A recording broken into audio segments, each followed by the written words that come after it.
in a place where they told you what to chase, told you how to run the race.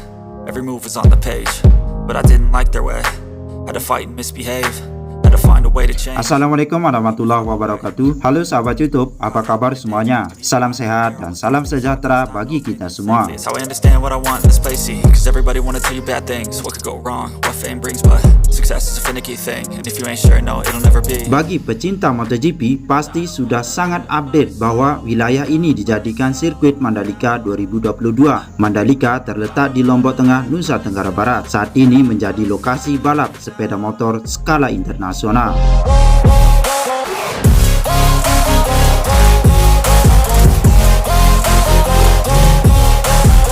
Presiden Joko Widodo telah meresmikan sirkuit Mandalika ini pada 12 November 2021. Lokasinya yang berada di wilayah pesisir dan dekat dengan wisata pantai menjadi sirkuit Mandalika disebut sebagai sirkuit dengan keindahan alam terbaik, sehingga tak jarang diberi istilah holiday race bagi para pebalap.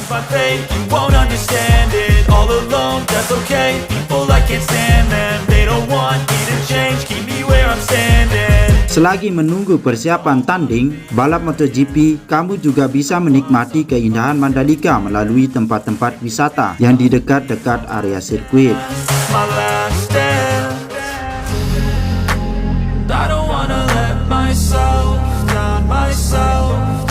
Ya baik sahabat YouTube, sebelum kita beranjak ke pembahasan yang lebih dalam, buat teman-teman yang baru bergabung, saya ucapkan selamat datang di channel ini. Dan buat semua yang sudah mengklik video ini, saya doakan panjang umur serta dilimpahkan rezekinya oleh Allah Subhanahu wa Ta'ala.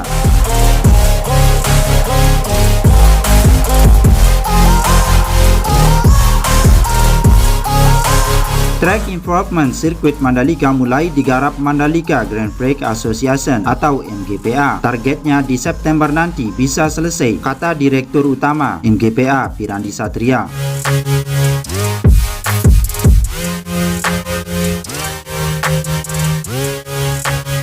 Pirandi menerangkan track improvement ini merupakan proyek untuk perbaikan dan pengecatan sirkuit bagi langkah persiapan MGPA menghadapi balapan World Superbike atau WSBK di pekan kedua November tahun ini. Proyek ini akan memperbaiki lapisan aspal yang di beberapa titik kurang daya cengkeramnya terhadap ban motor di pinggir lintasan, serta pengecatan terhadap curb supaya pas WSBK nanti lebih menarik saling susul menyusul di tikungan, ujarnya. I don't wanna let myself down. Kata Pirandi, project track improvement ini bukan semata sebagai persiapan menghadapi WSBK. MGPA rupanya membidik lisensi sirkuit Grade 2 dari Federation International de Automobile atau FIA. Untuk saat ini, Pertamina Mandalika International Street Circuit telah mendapat lisensi Grade A dari Federation International de Motorcyclists atau FIM, sehingga bisa menggelar balapan roda 2 untuk seri Grand Prix seperti WSBK dan MotoGP. I will run away, I don't have to plan it. I can go, change my fate, you won't understand it. All alone, that's okay. MGPA rupanya ingin agar sirkuit Mandalika bisa juga memperoleh lisensi Grade 2 dari FIA, sehingga di Mandalika bisa hadir balapan mobil. Mumpung sekarang sedang track improvement, sekalian kami kejar Grade 2 untuk FIA supaya tidak kerja dua kali, tuturnya. I don't wanna let myself down.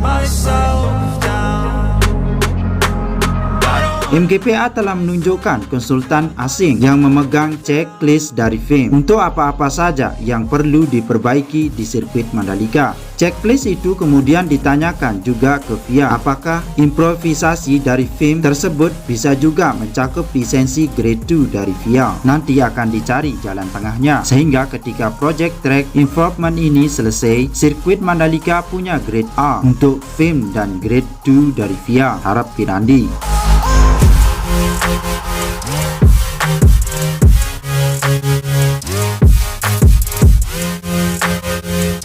Sirkuit dengan Grade 2 dari FIA bisa menggelar banyak balapan mobil level nasional maupun internasional seperti GT World Challenge Asia hingga Formula E. Ada banyak balapan di level Grade 2, ujar Pirandi.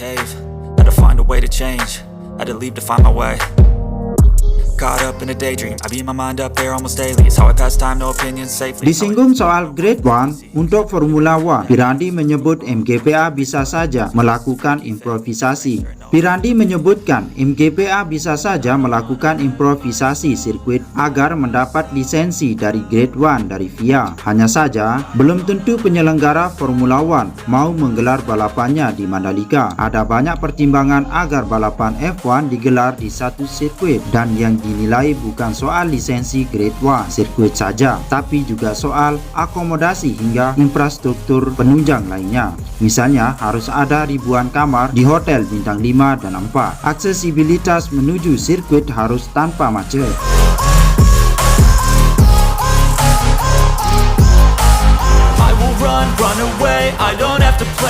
Formula One Group juga akan melihat penyelenggaraan MotoGP di Mandalika sebagai referensinya, yang sejauh ini meski penyelenggaraannya sukses namun belum mampu memberikan kenyamanan bagi penonton di seri perdananya. Sementara itu, rencana balapan mobil satu-satunya di tahun ini, GT World Challenge Asia, telah batal dihelat di sirkuit Mandalika.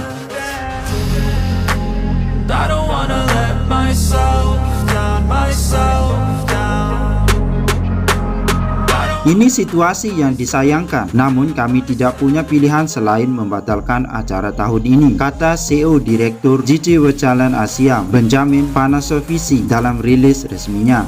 Pembatalan tersebut dilakukan langsung SRO Motorsport Group selaku promotor dari GT World Challenge Asia. Pihak SRO menyebut pembatalan ini tak lepas dari rencana modifikasi trek sirkuit Mandalika.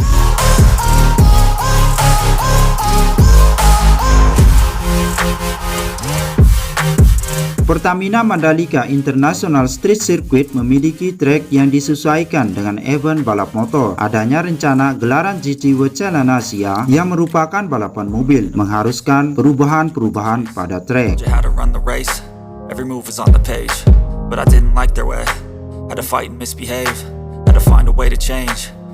CRO menilai modifikasi trek Loyot Circuit yang nantinya akan dilakukan Indonesia Tourism Development Corporation atau ITDC maupun Mandalika Grand Prix Association atau MGPA tidak akan bisa selesai sebelum 21 hingga 23 Oktober 2022 yang merupakan jadwal untuk seri penutup dari GT World Challenge Asia di sirkuit Mandalika.